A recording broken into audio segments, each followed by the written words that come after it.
ارشاد فرمائیے کسی بھی ایسی چیز کے پیچھے نہ جاؤ جس کا تمہیں علم نہ ہو۔ اللہ تعالیٰ بندگان خدا کو کیا تعلیم کر رہا ہے؟ ارشاد۔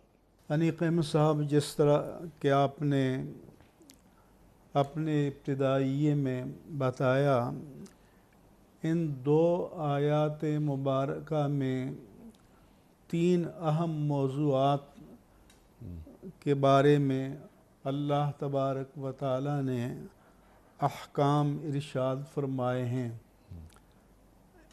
ایک یہ کہ دوسروں کے نجی احوال کی کھوج نہ لگانا، در پہ نہ ہونا۔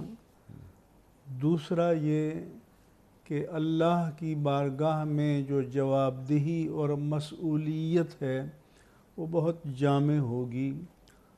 اور تیسرا یہ کہ تکبر اور اترانا یہ اللہ کو پسند نہیں ہے۔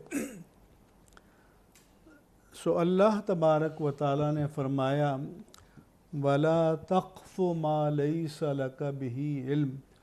قفا یقفو کے معنی ہوتے ہیں کسی کے پیچھے چلنا۔ یہاں اس سے مراد یہ ہے کہ جس چیز کی حقیقت کا تمہیں علم نہیں ہے اس کے در پہ نہ ہو جاؤ، اس کے پیچھے نہ پڑو، کسی کی پرائیویسی یا پوشیدہ احوال کی کھوج نہ لگاؤ، یہ اللہ تعالیٰ کو ناپسند ہے۔